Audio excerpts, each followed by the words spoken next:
first of all, Dean, welcome back. It's nearly 10 years later since your award-winning short at NICA. Thank you. Yes, for those of you who don't know, Marcel, one of the first big festivals that we did was this film festival, and it was the best. So thank you for having us back. So it's so interesting to watch Marcel. I mean, it's such a rich film. I'm so excited to talk to you, Nick, about writing this and what it was like. But it's interesting to see it because a little bit it tells the story of the journey of Marcel, right, and its reception. So I'm really curious to hear whether this was something that you always thought about turning into a feature. I know Marcel has had many lives since that first award-winning short, but what's the backstory? Yeah, so Jenny and I went to film school. Nick, we actually went to film school together, and Jenny obviously has a real passion for doing movies, so we always wanted to make Marcel a feature film, and it just kind of took a while for us to figure out how to do it. Yeah, so tell us about how to do it. Well, I guess, without getting too in the weeds, like the first meetings we had were with like bigger studios to make the movie. And, they wanted to partner him with Ryan Reynolds and have them fight crime. And that sounds like a fun movie, but it wasn't a movie that we knew we wanted to make with Marcel. And so it took a while to find the right collaborators, Nick and our producers at CineReach, and it really became like we found the right family to make this film the way that it needed to be made for Marcel. Nice, just like Marcel found the right family. That's right. I'm curious, I know that some of our young audience out there is really interested in animation, and it's interesting to think about all the different genres that you're dealing with. You've got a background in documentary, so you're playing around with documentary, sort of like true-to-life storytelling. It's a narrative film, which means, it's fictional. You've got stop motion and how you incorporate that in the storytelling, and then you've grown this whole world out from Marcel and Dean, you as a director sort of character, to all these others. So tell us a little bit about your co-writing and what that was like, sort of thinking about all these different genres and growing a bigger sort of story world. Yeah. The shorts have such a clear tone and vibe, and there's so much. It felt like a sort of concentrate that our job was to, I guess not dilute, that's a negative thing, to expand upon. And so tonally, it felt like there was such a tuning fork for what the movie had to be. And it really was just about following what we loved and felt true to in terms of things that were happening in our own lives and things that we felt really close to while we were writing it that also fit in the tone of the shorts.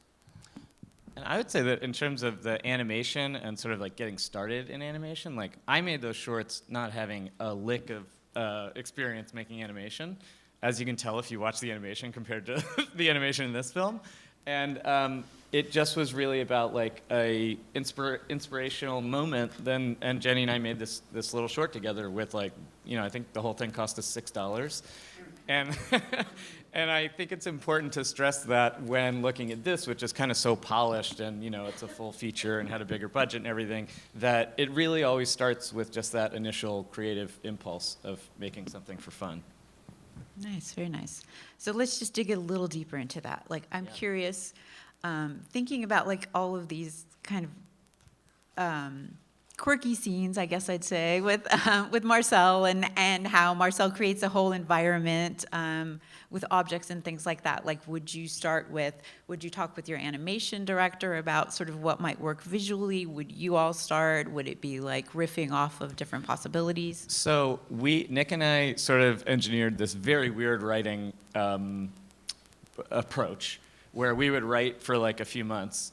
And Nick and I are also editors originally. We met editing, working on a TV show. And so we were sort of writing. We'd write for a few months, and then we'd record a few days with Jenny, and then later with Isabella Rossellini and the other cast. Most movies, you sit down and write a screenplay. And then we did that over and over and over again. So most movies... For 4 years. Yeah. So most movies, you sit down, write the screenplay, and then you storyboard it, and then you cast the actors. But by doing that, we kind of did it in reverse, because the traditional method doesn't allow for all that stuff you're talking about that is sort of feels so lived in and authentic and all this texture. And that was like very important to hold on to. So we figured out how to write a bunch and then record, and then those recordings would become things that we would use for the next 3 months of writing or whatever. And so we kind of got like all of the fun stuff you're talking about of like improv and being able to be more exploratory with the character and creative. That was sort of built into our writing process. This sort of like the, if you're asking about like the visual gags and like what's the rover, is a tennis ball and all those things. The rover, thank you. Absolutely had to mention the rover. Those kind of came along as Nick and I were like writing, and then I think especially storyboarding, because you get to a point where you're like, now you're putting visuals to it, and you realize, well, how does Marcel get from this place to the other place? And you have to come up with something. It puts you in Marcel's shoes a little bit, actually. Very nice. We had just been reading Stuart Little, and Stuart Little has a car. And we were like, what's Marcel's car? Yeah. What exists in Marcel's world that's like his car? And we figured out a tennis ball was it. Rover, yeah. A lot of good projectiles, too, in general. Thank you. We're really proud of the projectiles. Actually, that gets me to my next question. So I'm gonna ask one more question, then I'm gonna give you all a chance, so get ready. Projectiles. Nana Connie. Oh, yeah. Love that moment when Nana Connie goes for it with the catapult. Yeah. But I also wanted to ask you about, your wonderful voice cast, Isabella Rossellini. What was it like developing the characters with a voice cast? Were they cast afterward? Tell us a little bit about the other characters. Yeah, we had some starting point ideas for who Nana Connie should be. Nana Connie is the name of Jenny's real grandmother. So that was the starting point. And then I think we both brought really personal things to the character, informing her and things we care about. My grandmother was a gardener, and she kept a garden journal that I found after she passed away that was really meaningful to me. And then we got lucky when we finally cast Isabella and found out that she actually is a farmer. Like, she owns a farm. She's very into agriculture and animal behavior, and so we just built further that thread because it was so natural to her. Sort of the lovely thing about that weird writing process that we had is that we could write around people that we cast. So that Nana Connie character got built around things that we loved about Isabella. Mm-hmm. Fantastic. Like her accent and being from the garage. That's amazing, yeah. Love it. All right, we're ready for questions. Does someone have questions? I see one over there, maybe. Start with you. Why exactly did you choose the shell? And what shell is he actually? That's a really good question. He's actually a snail shell. He's a univalve mollusk, and I assumed he was a seashell until like a couple years ago. I just found out 2 days ago that he's a snail. Yeah, he's a snail shell. Why the shell? Well, when I made the short film, which if you haven't seen it, it's on YouTube. You can go watch it. When I made the short film, it was a mad dash to make this short film that I promised to make for a friend's live creative project, and I forgot until like a couple days before. So I really was working with materials that I could buy at the craft store or that I could find around the house. So that's why he was a shell, because I found a big tub of beautiful shells at the craft store. There you go, practicality. There's no big meaning to it. Doc background. Yeah, although I think now I feel very strongly towards shells. It's also impressive that you know that level of detail. Nike kids will ask you very specific questions. He came prepared. That was a great question, though. Thank you. Thank you. Hey, Lulu.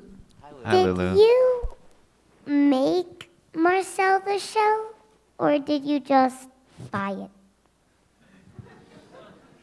A little of both. And also I would say that he found me.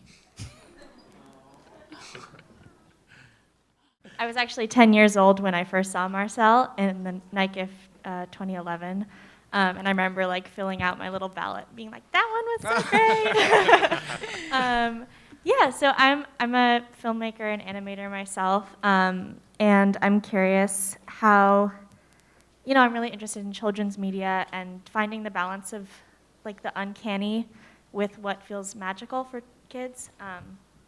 And Marcel's a little weird, and I think we all love him for that. But what was your experience with finding that place between kind of the strange and creepy with something really endearing. Yeah, I mean, it is a really fine line sometimes, as I'm sure you know from animation. We did a lot of tests. I mean, to get technical about it, we did a lot of tests, animation tests, to try to figure out how he moves. We also didn't want to lose what was kind of charmingly, imperfect about those earlier shorts. And so we did a lot of testing to figure out where is that line that's like, oh no, that is too close to creepy. And one of the things that you'll understand this, but maybe the rest of the audience doesn't. Most animation is animated, it's called animating on twos, which means you only move the character every other frame. You can animate on ones, which is how we see life, but sometimes it's too fluid. And so I went into this thinking, we should animate on ones because it's supposed to be a documentary, so everything's supposed to be really naturalistic.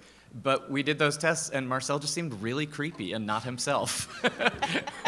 And so we stripped it back. But yeah, I just think the camera and filming something changes it so much that there's no way to anticipate what's going to look creepy or not until you see it.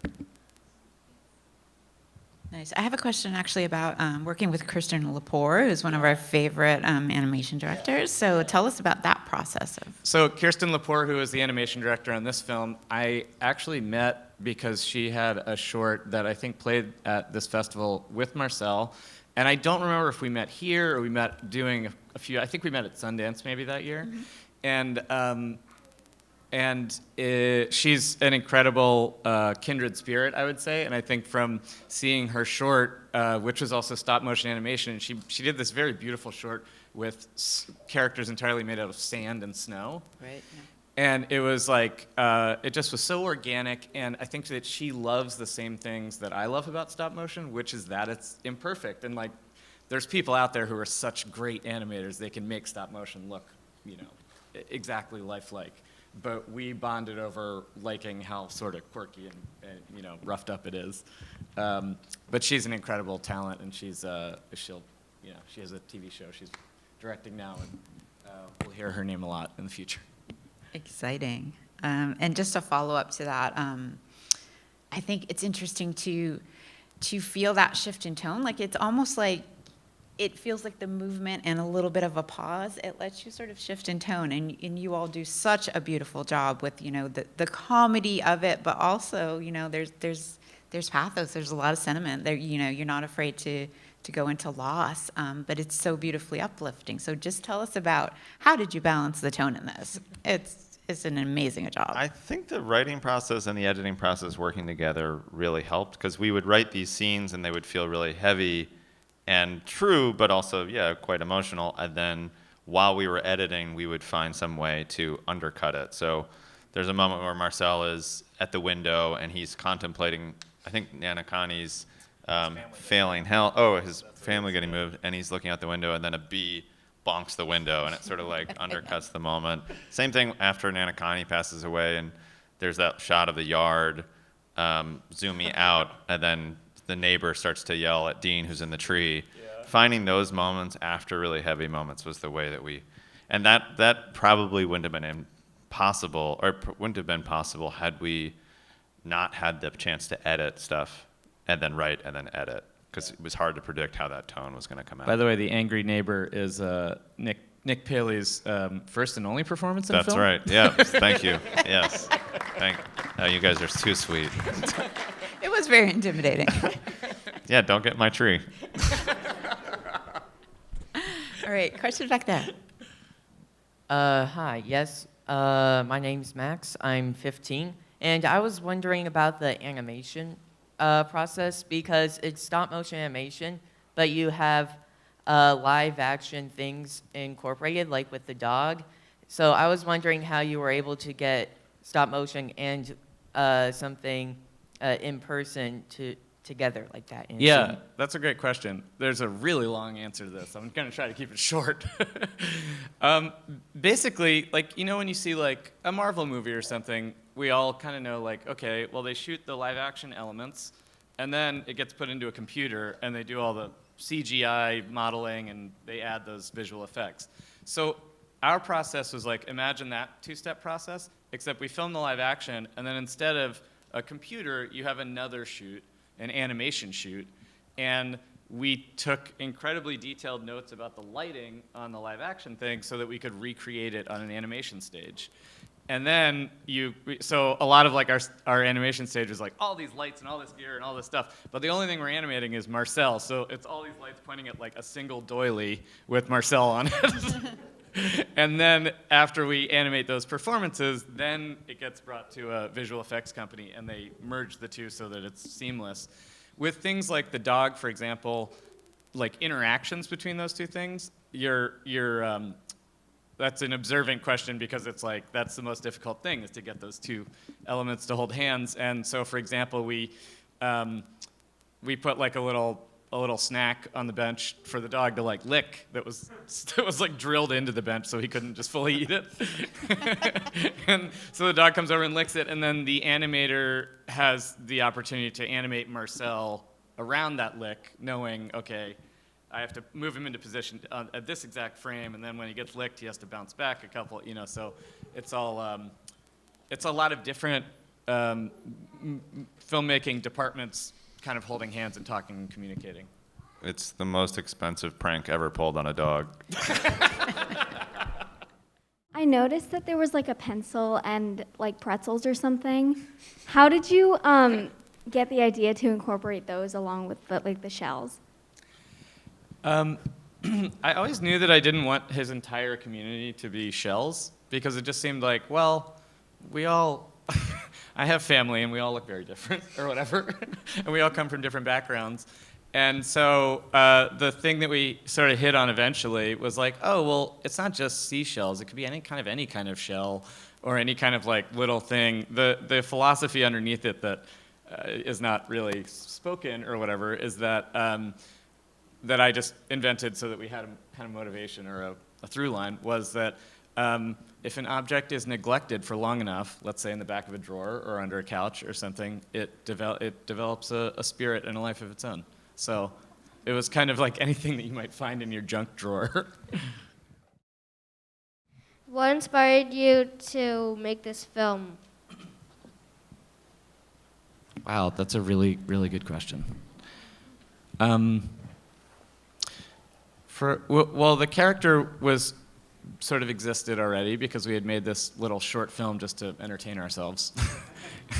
And then it kind of took off, and it eventually it felt like we didn't do the thing where we immediately make a TV show. Like we really just kind of, it was an inside joke between me and Jenny Slate, who plays Marcel, for a long time. And eventually we had kind of added so much detail and beauty to his world, just the two of us kind of joking around, that it felt like he needed a bigger story to share that with other people. Nice. Okay, we have one more question because we know these folks need to get going. So our last question. Hi. Well, this was wonderful. Just wondering, how did you get Lesley Stahl and 60 Minutes involved in this? Because that just brought a whole other layer to the thing. It was great. Thank you. Well, you would think we would have made up a list of like all the different news anchors that we would hope to get in touch with, but our list is always one name long, and it was always Lesley Stahl. And we just crossed our fingers that we would be able to get the movie in front of her. And luckily, our wonderful producer Liz Holm had an in at 60 Minutes. A producer, Sherry, who's in the film, who plays herself. She works, for 60 Minutes, and she produces a lot of Lesley Stahl's pieces. And they were just like so game to try to step outside their comfort zone and do something different. We really, really lucked out. And they were, and they also were so generous with like their time and their resources and sharing, like the camera people and the crew. Those are all real people who work on 60 Minutes, and they shot the intro themselves. And it was just, we lucked out having a great. That Lesley is a sweetie. My mom comes. We used to be a journalist, and so it was the most exciting moment for her that I had some proximity to Lesley Stahl. Like, we had been working on the movie for years. And, she was enthusiastic about it, but it wasn't until Lesley Stahl was on set that she was like, wait a second. What are you working on? This is amazing. Yeah. And I love that you also took advantage of that to like the Lesley Stahl is what allows you to be on screen. So just to close out, tell us about like you forefronting yourself as a filmmaker. How did that feel to you? Horrible. Is it a character? Is it you? Horrible. It's a character. It's sort of like maybe somebody I was. It's a cartoon or like sort of version, exaggeration of what I maybe was like a while back. But I really didn't want to be in front of the camera. Part of what was great about our writing process was that things could happen actually spontaneously that we could then write into the story. So for example, that at least the audio from that moment when we're on the phone with Sherry and she's like, the producer, and she's like, Dean, I thought maybe you'd be in front of the camera too. And I'm like, I don't know about that. That was a real moment and that we captured. Yeah. That ended up being the reason that he's in the movie. Yeah. Like she just asked that because that's what a producer asks on a phone call like that. And then we were like, that's a pretty good idea. We should maybe do that. And that's why Dean is in that interview. I love it. That's fantastic. All right. Well, parting words. Do you have any parting words for our young audience in terms of like fostering their creativity? Yeah, I mean, if you're inspired by any of this, or you like this movie or anything, it came from two friends making a teeny little short film with a shell that we found down the street, and glue and shoes, Polly Pocket shoes, and animation especially, I think, allows you to do a lot with very little means. So I would totally, encourage you to try it out. And maybe keep your friends close. You all have Oh, yeah. grown your friendship and collaboration. No. We're enemies. No. Yeah, that's true. Nick and I have been working together for like 15 years now, and Yeah. it's the best to get to work with friends. Yeah, and even as we scaled this up and it became a big movie, it's still, like sometimes when I was young and making stuff, I always felt like, oh, what I'm doing is sort of small and scrappy and kind of not the major leagues or whatever, and this doesn't really fully count. And making this movie in a nice way felt like the minor leagues still. Like I think even as we make bigger and bigger things, it's always comes down to like hanging out with people you like, trying to listen to the quiet voice of your own taste, using the materials available, and like having fun. Yeah, have fun. Fantastic. Very well said. Congratulations on an amazing, amazing film. Thank you all for being here. Be sure to tell all your friends about it. You are going to be hearing about it all over the place, but spread the word yourselves. And thank you so much, Dean and Nick. Thank you. Thank you so for much. coming, you Appreciate guys. it. Congratulations. Thank you.